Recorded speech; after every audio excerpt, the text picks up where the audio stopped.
Hello students, कैसे हैं आप सब। आज हमने शुरू करनी है अपनी एक्सरसाइज 1.3। लेकिन 1.3 एक्सरसाइज में जो भी हमारे क्वेश्चंस हैं वो हमारे कॉम्पिटिटिव पॉइंट ऑफ व्यू से भी बहुत ज्यादा इम्पोर्टेंट है। इसलिए आप इस वीडियो को स्किप करके ना देखें, बल्कि स्टेप बाय स्टेप सारे क्वेश्चंस देखें ताकि आपको हर स्टेप इसका समझ आ जाए। और आपके पास जितने भी क्वेश्चंस हैं वो हम सारे सॉल्व करेंगे 1 बाय 1। ठीक है, तो चलिए अब हम स्टार्ट करते हैं अपनी एक्सरसाइज 1.3। ठीक है, अब फर्स्ट क्वेश्चन में हमारे पास फंक्शन गिवन है f defined from 1 to 3 to 1 to 5 and g is defined from 1 to 5 to 1 3 where f is a relation defined in 1 to 1 3 5 4 1 and g का जो रिलेशन है उसमें एलिमेंट्स क्या है 1 3 2 3 5। ठीक है, फाइंड हमने करना है GOF। GOF means G of fx, means जहां पर भी gx है, gx में x की बजाय हमने क्या पुट करना है fx पुट करना है और उसके बाद हम उसकी वैल्यू कैलकुलेट करेंगे। ठीक है, तो सबसे पहले हम सिंपल फॉर्म में आपका जो फंक्शन डिफाइंड है उनकी वैल्यूज को लिख लेते हैं। अब f ऑफ 1 की वैल्यू हमारे पास क्या है, f of 1 is equal to 2 and f of 3 is equal to 5, f of 4 is equal to 1. Similarly, g of 1 is equal to 3, g of 2 is equal to 3 and g of 5 is equal to 1. अब हम calculate करते हैं अपना gof function. Gof means g of fx। तो सबसे पहले हमारे पास क्या है f1 है, therefore ये क्या बन जाएगा आपके पास g of f1। Okay, and f1 की वैल्यू हमारे पास कितनी है 2 which is equal to g of 2। Okay, अब g ऑफ 2 हमने कितना लिखा है यहाँ पर, g of 2 is equal to 3। Therefore gof की वैल्यू जो हमारे पास आनी है वो क्या आंसर आ रहा है 3। ठीक है, अब सेकेंड वैल्यू हम चेक करते हैं, ये हमने निकाल लिया g ऑफ f1। अब इसी तरह g ऑफ f3 हम कैलकुलेट करेंगे। अब g ऑफ f3 की वैल्यू हमारे पास कितनी है 5, मीन्स f3 की जगह हम क्या पुट करेंगे 5 पुट करेंगे, तो g ऑफ 5 बन जाएगा। लेकिन g ऑफ 5 की वैल्यू हमारे पास कितनी है 1, तो g ऑफ 5 का आंसर क्या आ गया हमारे पास 1 आ गया। अब नेक्स्ट हमारे पास क्या है f4, g of f4। Okay, अब f4 को हमने देखना है, f4 हमारे पास क्या है 1 है, तो हम इसकी जगह क्या लिखेंगे g ऑफ 1। ठीक है, एंड g ऑफ 1 की वैल्यू हमारे पास कितनी है 3 है, तो आंसर क्या आ गया हमारे पास 3। ठीक है, अभी तक आपने क्या पढ़ा है कि जिन वैल्यूज को हम पुट करते हैं किसी भी फंक्शन में वो हमारे पास डोमेन होता है और जो हमारे पास आंसर आता है वो उस फंक्शन की रेंज बन जाती है। तो ऑब्वियसली आपके पास यहाँ पर कौन सी वैल्यूज है जिनके आप डोमेन के लिए हम कौन सी वैल्यूज करेंगे, जो हम वैल्यूज पुट कर रहे हैं। ठीक है, 1 3 एंड 4 मीन्स इस फंक्शन की डोमेन आपको क्या दे रही है गॉफ फंक्शन की रेंज, और वो रेंज हमारे पास क्या आ रही है 3 1 3 मीन्स 1 और 3 है हमारे पास, तो 1 3 हमारे पास क्या आ रहा है रेंज ऑफ g। तो गॉफ फंक्शन जब भी होगा तो वहां पर हमारे पास डोमेन क्या बनेगा, जो आपके पास f फंक्शन की डोमेन होगी 1 3 एंड 4, और रेंज क्या बन जाएगा जो g फंक्शन की हमारे पास रेंज होगी। ठीक है, 1 एंड 3। अब इसका रिलेशन हमने लिखना है गॉफ का। तो गॉफ का रिलेशन में हमारे एलिमेंट्स क्या है 1 3, second 3 1 and last one 4 and 3। This is the gof function. अब क्वेश्चन नंबर 2 में हमारे पास क्या है, let f g and h be functions from r to r। 3 functions defined है f g एंड h, और इनको डिफाइन किसने किया है हमने f g and h। Question number 2 defined in r to r, इसके अंदर इसमें हमने इसको डिफाइन किया है। शो दैट, अब फर्स्ट पार्ट हमारे पास क्या है, क्या प्रूव करना है हमने, show that f plus g of h is equal to f of h plus g of h। And second part में हमने क्या प्रूव करना है, f into g of h is equal to f of h into g of h. ये दो part हमने इसमें prove करने हैं, ठीक है। तो फर्स्ट पार्ट स्टार्ट करते हैं हम अपना। अब लास्ट ईयर आपने +1 में क्या प्रॉपर्टी स्टडी की थी, सम ऑफ टू फंक्शंस अगर आपको गिवन है, मीन्स जैसे आपको दिया है f plus g of x, तो उसको हम किस तरह से लिखते थे, f x plus g x. वही प्रॉपर्टी हम यहाँ पर यूज करेंगे।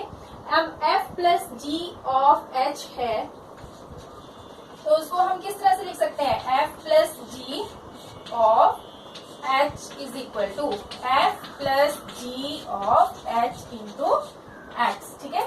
f plus g of h x लिख लिया हमने। अब इस प्रॉपर्टी को अगर हम यहाँ यूज करते हैं तो आपके पास क्या बनेगा, f of h x plus g of h x, ठीक है। और अगर हम इस ब्रेसेस को रिमूव करना चाहते हैं तो क्या बन जाएगा, f of h plus g of h, hence true. Similarly here यहाँ multiplication property, multiplication of two functions, तो यहाँ पर हमारे पास क्या बन जाएगा, f dot g of h is equal to f dot g of h x, okay. Now अब हम क्या करेंगे, मल्टीप्लीकेशन में भी ऐसे होगा, पहले फर्स्ट फंक्शन के साथ multiply and then second function के साथ। तो ये क्या बन जाएगा, f of h x into g of h x, then f of h dot g of h, hence prove, okay. ये हो गया हमारा second question. Now third question. अब थर्ड क्वेश्चन में आपको क्या बोला गया है, फाइंड फॉग एंड गॉफ।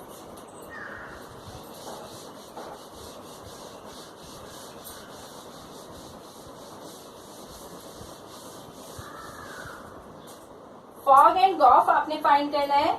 अब फर्स्ट क्वेश्चन इज, इसमें भी हमारे दो पार्ट्स हैं। अब फर्स्ट क्वेश्चन में हमारे पास है फॉग एंड गॉफ, दोनों ही पार्ट में हमने ये दोनों फाइंड करने हैं, फॉग और Gauff.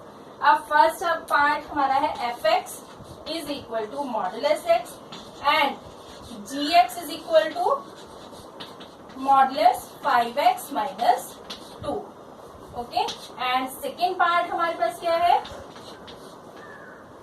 F x is equal to 8x cube and gx is equal to x raise to the power 1/3।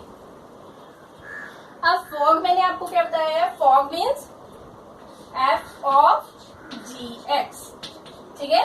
Means f function में इस x की जगह हमने क्या लिखना है, gx लिखना है, ठीक है। पहले हमारे पास क्या था, fx था ना, तो x को रिप्लेस करना है हमने gx से, तब हमारे पास क्या बन जाएगा, f ऑफ gx। मीन्स जहां भी फंक्शन में x है, पहले हमारे पास था मॉडुलस x, लेकिन x को हमने किससे रिप्लेस करना है, मॉडुलस ऑफ 5x माइनस 2 से। तो आपके पास फंक्शन क्या बन जाएगा, ये मॉडुलस तो हमारा इस वाले फंक्शन का है, लेकिन इस x को हमने रिप्लेस करना है मॉडुलस ऑफ 5x माइनस 2 से। तो आपके पास डबल मॉडुलस यहाँ पर आ जाएगा आंसर, एंड ये आपके पास आ गया फॉग। अब हमने फाइंड करना है gof. Gof means g of f x. g of x f x means x को किससे रिप्लेस करेंगे हम, x को किससे रिप्लेस करना है, एफ एक्स से। मीन्स g x जहां भी लिखा है उस x के बजाय हम क्या पुट करेंगे, एफ एक्स की वैल्यू पुट कर देंगे। तो आपके पास क्या बन जाएगा, अब यहाँ पर हमारे पास फंक्शन क्या था, मॉड एफ एक्स माइनस 2 था, जी एक्स में 5x माइनस 2 था, ठीक है। तो अब इस x को हमने किससे रिप्लेस करना है, एफ एक्स की वैल्यू से। तो यहाँ पर रिप्लेस जब हम करेंगे तो x की बजाय आपके पास क्या बन जाएगा, मॉडुलस x बन जाएगा, और ये आपके पास सॉल्व हो गया गॉफ फंक्शन, ठीक है। सिमिलरली सेकेंड पार्ट में हम क्या करेंगे, पहले फॉग फाइंड करेंगे, f of gx। Fog means f of g, means अब f में x को रिप्लेस करना है हमने gx से। तो 8x की बजाय हम कौन सी वैल्यू लिखेंगे, x to the power 1/3 and whole power 3, क्योंकि x को रिप्लेस किया है और जो बाकी पावर्स हैं या कॉफिशिएंट्स हैं उनको हमने एज इट इज रखना है। तो अब 3 से आपके पास ये 3 कैंसिल हो जाएगा, तो आंसर क्या बन गया 8x। Similarly g of fx means gof.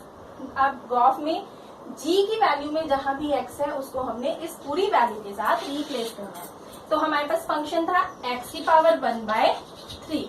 अब इस x को हमने यहाँ से रिप्लेस करना है, इसकी जगह हमने ये पूरी वैल्यू लिखनी है। तो ये क्या बन जाएगा 8x³ whole to the power 1/3। ठीक है, अब 8 किसका फैक्टर होता है 2³ and x³ whole to the power 1/3। अब यहाँ पर क्या बन गया 2x whole to the power 3 and whole power 1/3। 3 से 3 कैंसिल हो गया, तो आंसर कितना आ गया आपका 2x। Now next question number 4। अब क्वेश्चन नंबर 4 में हमारे पास क्या कंडीशन गिवन है, if fx is equal to 4x plus 3 upon 6x minus 4।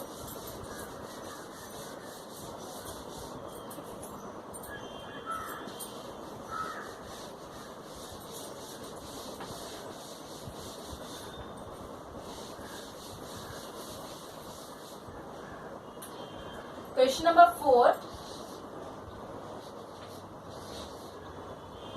fx is equal to 4x plus 3 upon 6x minus 4 and x is not equal to 2 upon 3. Show that f of f is equal to x. सबसे पहले हमने क्या show करना है, f of f x is equal to x। एक तो हमने ये प्रूव करना है and second what is the inverse, inverse भी हमने इसमें कैलकुलेट करना है। इनवर्स ऑफ f भी हमने निकालना है इसमें। ठीक है, अब इनवर्स कब होता है, जब आपके पास फंक्शन की दो कंडीशन सेटिस्फाई होती है 1 1 एंड 1 2। अगर दोनों कंडीशंस आपकी सेटिस्फाई हो जाएंगी तभी आपका फंक्शन इनवर्स शो करता है। अगर आपके पास कंडीशन सेटिस्फाई नहीं होगी तो इनवर्स फंक्शन नहीं होगा। ठीक है, तो सबसे पहले हमको क्या निकालना है f ऑफ fx। अब f ऑफ fx का मीनिंग क्या है कि x की जहां पर भी वैल्यू है वहां ये पूरी वैल्यू हमने अगेन पुट करनी है। तो स्टार्ट करते हैं f ऑफ fx से। अब फंक्शन क्या है हमारा 4। अब x को किससे रिप्लेस करना है, इस पूरी वैल्यू से, क्योंकि fx पुट करना है हमने x की जगह। तो क्या बन जाएगा 4x plus 3 upon 6x minus 4 then plus 3 whole divided by 6 into x को फिर से रिप्लेस करना है fx से माइनस 4। अब हम इसको कैसे सॉल्व करेंगे, by taking the LCM. 4 into 4x plus 3 whole divided by 6x minus 4 plus, अब जब हम एलसीएम लेंगे तो ये टर्म हमारी 3 के साथ मल्टीप्लाई हो जाएगी। तो 3 into 6x minus 4। Similarly upon वाली टर्म का भी हम एलसीएम लेंगे तो आपके पास क्या आ जाएगा 6 into 4x plus 3 minus 4 into 6x minus 4 whole divided by 6x minus 4। अब जब आपके पास एलसीएम लेने के बाद 4 आपके पास टर्म्स बनती हैं तो सेकेंड टर्म और फोर्थ टर्म आपकी कैंसिल आउट हो जाती है क्योंकि ये दोनों सेम है। ठीक है, अब जो वैल्यूज बची हैं उनको हम सॉल्व करेंगे। 4 4 जा 16x प्लस 4 3 जा 12 प्लस 6 3 जा 18x माइनस 12 डिवाइडेड बाय 6 4 जा 24x plus 18 minus 24x plus 16। Now 18 plus 16x 34x divided by 18 plus 16 34। 34 से 34 आपका कैंसिल हो जाएगा और आपके पास आंसर क्या आ गया x। यही तो हमने प्रूव करना था, f of fx is equal to x। तो फर्स्ट पार्ट हमारा प्रूव हो जाता है। अब सेकेंड पार्ट में हमने क्या बताना है इनवर्स। ठीक है, अब इनवर्स हमने इसका निकालना है। अब इसमें हमको प्रूव करने की तो जरूरत है ही नहीं, हमने सिर्फ इसका इनवर्स बताना है। ठीक है, तो इनवर्स हम कैसे फाइंड करते हैं, जो भी वैल्यू हमको फंक्शन की गिवन है इसको हम y के इक्वल ले लेते हैं।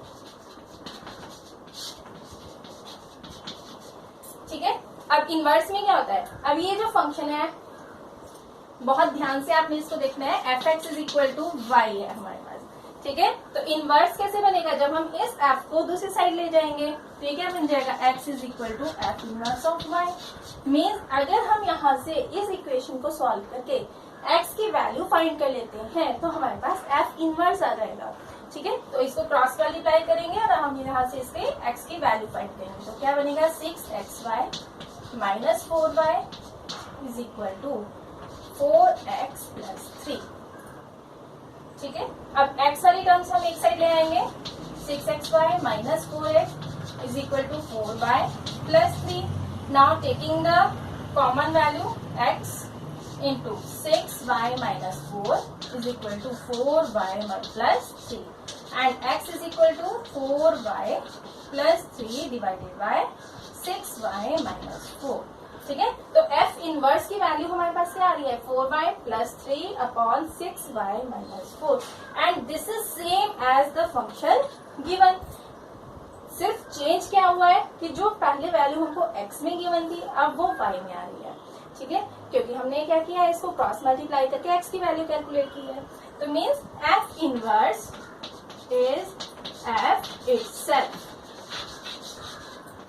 ठीक है, बिल्कुल वही सेम वैल्यू आ रही है, इसलिए हम लिख रहे हैं जो f का इनवर्स है वो अपने आप में ही इनवर्स वैल्यू दे रहा है, ठीक है, क्योंकि दोनों वैल्यूज आपकी सेम बन रही है। Now question number 5,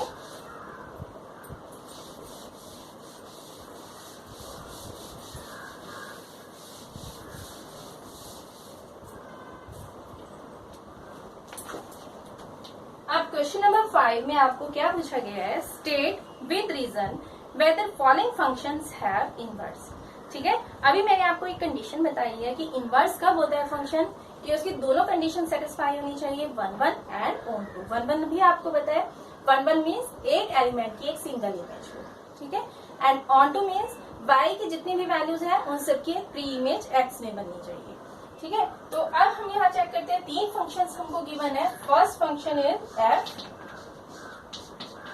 1 2 3 4, question number 5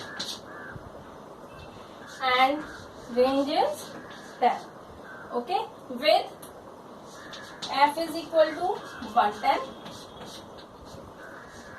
210 310 and 410,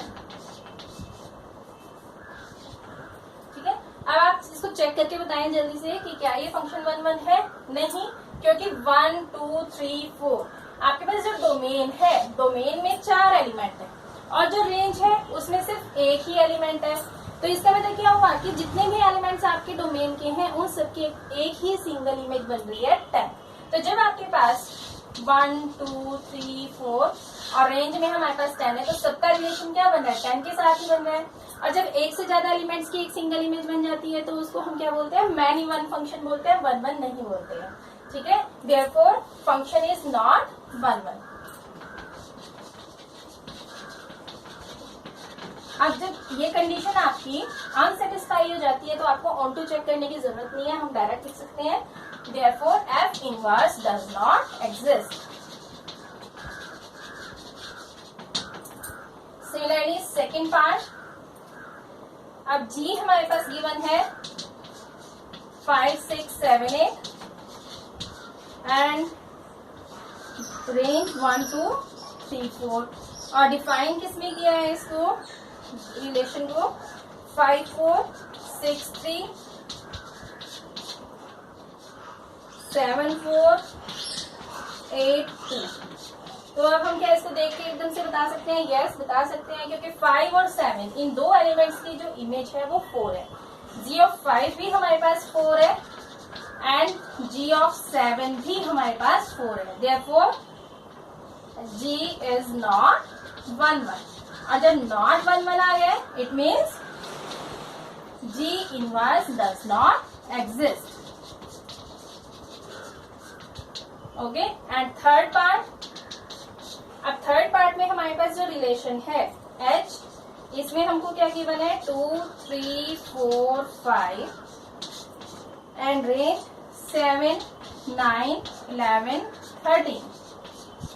और जो फंक्शन हमारा है h, उसको किसमें डिफाइन किया हुआ है? 2 7 3 9 4 11 एंड 5 13। ठीक है। अब कोई भी एलिमेंट है यहाँ पर हर एलिमेंट की अपनी एक सिंगल इमेज बन रही है। 2 की इमेज क्या बन रही है? 7, 3 की इमेज बन रही है 9, 4 की इमेज 11 एंड 5 की इमेज बन रही है 13। ठीक है, सबकी सिंगल इमेज है, देयरफॉर फंक्शन इज 1 1। अब 1 1 जब आपके पास फंक्शन बन रहा है तो हमको ऑन टू के लिए भी चेक करना पड़ेगा। ठीक है, देखो h की जो डोमेन है, डोमेन में क्या है? 2 3 4 एंड 5। और जो रेंज है, रेंज में हमारे पास एलिमेंट्स है 7 9 11 एंड 13। डिफाइन कैसे किया है? 2 की इमेज 7, 3 की इमेज 9 एंड 4 की 11 और 5 की 13। Means this is therefore h is 1 1 function.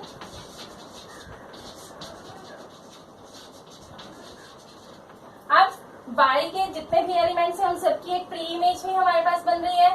Every element in codomain means range has pre-image in domain, therefore h is onto also। अब 1 1 भी है, onto भी है, therefore h inverse exists। Okay, I hope आपको ये सारे क्वेश्चन समझ आ गए होंगे। और नेक्स्ट वीडियो में हम इससे नेक्स्ट क्वेश्चन नंबर 6 स्टार्ट करेंगे अप टू 10। ठीक है, थैंक यू सो मच।